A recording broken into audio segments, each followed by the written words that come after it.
በስመ አብ ወወልድ ወመንፈስ ቅዱስ አሐዱ አምላክ አሜን። የእግዚአብሔር ቤተሰቦች፣ የእመቤታችን የቅድስት ድንግል ማርያም የመስቀል ስር ያደራ ልጆች፣ ጻድቃን ሰማዕታት ወዳጆች እንደምን ቆያችሁ? እኔ በጣም ደህና ነኝ። እግዚአብሔር የተመሰገነ ይሁን። እግዚአብሔር ፈቅዶልን ላለፉት 3 ክፍላት እየተማማርን ነበረ። ስለ ምስጢረ ትንሣኤ ሙታን ነው መነሻ ያደረግነው። ምስጢረ ትንሣኤ ሙታን ምንድን ነው የሚለውን ላይ አንስተን በመጨረሻው ባስተማርኳችሁ በክፍል 3 ስለ በጎችና ስለ ፍየሎች ካራክተር ነው ወይም መገለጫቸውና ስለ ጻድቃንና ስለ ኃጥአን ነው ባህሪ ነው እየተነጋገርን የነበር ነው። ዛሬ በዚህ በክፍል 4 በጎች አቆልቁለው እንጂ አሻቅበው አያዩም የሚለውን አይተናል። እንዲሁም ጻድቃንም ራሳቸውን ከፍ ከፍ አያደርጉም፣ ዝቅ ዝቅ ነው የሚያደርጉት የሚለውን አይተናል። በተለይ በመጽሐፍት ውስጥ በአባቶቻችን ታሪክ ውስጥ እንደው በእኔ አንደበት ሁሉ ለመናገር በጣም የሚከብደኝ ድንቅ ድንቅ ስራ የሰሩ አባቶቻችን ራሳቸውን ምን ያህል ዝቅ እንዳደረጉ፣ እውቀት ኖሯቸው፣ ቅድስና ኖሯቸው፣ ትልቅ ክብር ኖሯቸው ምንም እንደሌላቸው የሆኑትን አይተናል፣ ተመልክተናል፣ አንብበናል። እግዚአብሔር ፈቅዶልንና እጅግ በጣም የሚያስደንቅ ነው። ኃጥአን ግን በተቃራኒው ምንም ሳይኖረን እንዳለን እንሆናለን። እውቀት የለንም፣ እውቀት እንዳለን፣ ጥበብ የለንም፣ ጥበብ እንዳለን። እንደው በአጠቃላይ በዚህኛው ዓለም ክብር አንድ መምህር እንዳሉት የዚህ ዓለም ወይንም የአንድ የክርስትና መገለጫው ሄልዝና ዌልዝ ነው እንደሚባለው ማለት ነው። የዚህ ጤናና ሀብት ብቻ መስፈርት አድርገን በዛ እንኮራለን እና ጻድቃን ግን እንደዚህ አይደሉም፣ ባህሪያቸው እንደዚህ አይደለም ብለው አባቶቻችን የማቴዎስ ወንጌልን ሲተረጉሙ አስቀምጠውልናል። በዛሬው ደግሞ በክፍል 4 በአምስተኛ ደረጃ ነው ማለት ነው። በአምስተኛ ደረጃ ደግሞ የምናየው ስለ በጎችና ፍየሎች፣ ስለ ጻድቃንና ኃጥአን ባህሪ ማለት ነው። ከበጎች ውስጥ አንዲቷ አውሬ ቢበላት የሚነጥቅ ተኩላ ወይንም ምንድነው በግን የሚበላ አውሬ ቢመጣና አንዷን ቢነጥቃቸው ቢወስዳቸው ሁለተኛ ወደዛ ቦታ ተመልሰው አይሄዱም። ሌሎቹ ልክ ተበታተኑ ተመልሰው ወደዛ ቦታ በጣም ይፈራሉ፣ አይሄዱም። እንደው ምንድነው የሚባለው የኢትዮጵያውያንን ብሂል መምህራችን መምህር ብርሃኑ ጎበና በግ ከበረረ የሰው ልጅ ካመረረ ብለው ጠቅሰውታል። ሞኝ ካመረረ አይደለም፣ የሰው ልጅ ካመረረ ነው። እንደው ክፍት ያለው ቀን ብለው ከዚህ ጋር ተናግረዋል። በጎችም ከመካከላቸው አንዲቷን ተኩላ ወይም አውሬ በግን የሚበላ አውሬ ቢነጥቃቸው ቢወስድባቸው ከዛም በኋላ ተመልሰው ወደዛ ቦታ ፊታቸውን አያዞሩም፣ በዚያው ጠፍተው ነው የሚቀሩት፣ አይመለሱም። ጻድቃንም እኩይ ሞት ከነሱ አንዱን ነጥቆ በወሰደው ጊዜ ነገም የነሱ ተራ እንደሚሆን ተረድተው ከኃጢአት ስራቸው በንስሐ ተመልሰው እግዚአብሔርን በንጽህና በቅድስና ሕይወት ያገለግሉታል እንጂ ወደዚያ የኃጢአት ስራቸው ዳግም አይመለሱ።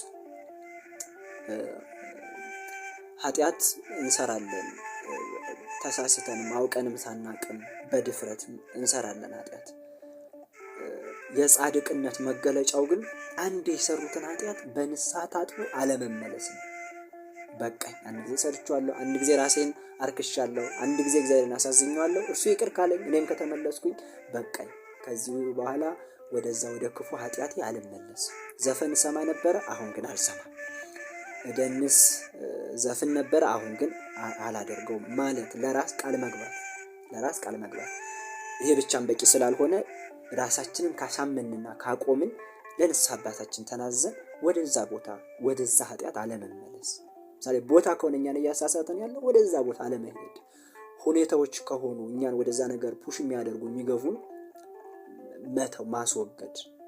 ለምሳሌ ሞባይላችን ከሆነ ሞባይላችንን በአግባቡ መጠቀም፣ ቲቪ ከሆነ የተለያዩ ነገሮች ብቻ፣ ጓደኛም ከሆነ ምንም ከሆነ ያንን ነገር አቮይድ ማድረግ ነው። በቃ አባቶቻችን ያስተማሩ መተው። አይ በቃ እኔ የክርስቶስ ሰው ነኝ አልፈልግም ማለትን አባቶቻችን አስተምረውናል።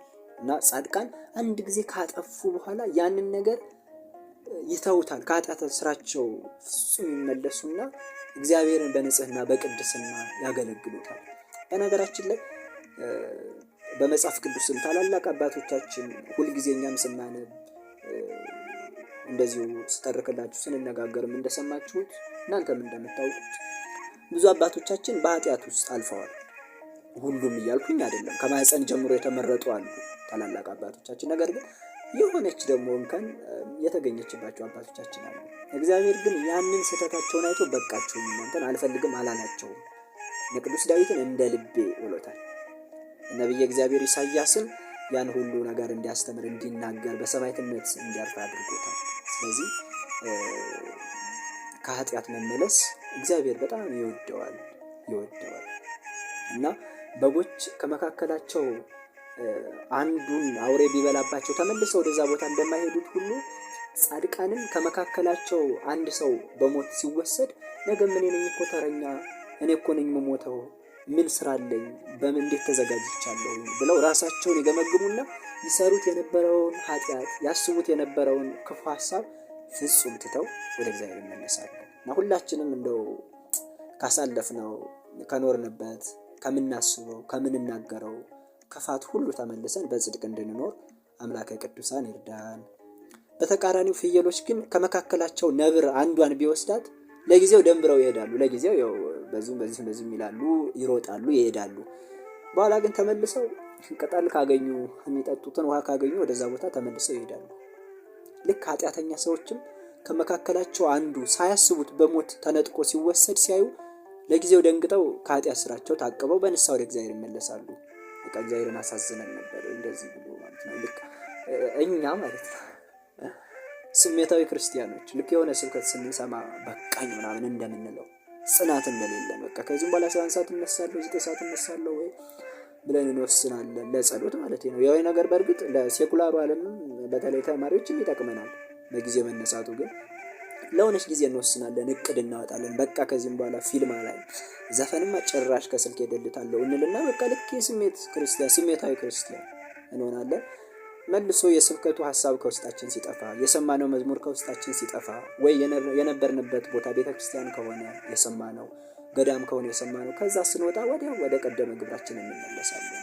እና የኃጢአተኞች መገለጫ አንዱም ይሄ ነው። በቃ ከመካከላቸው አንድ ሰው ሲሞት እንዲህ ብለው ደንግጠው እኔ መቼ ተዘጋጀው ብለው ለጊዜው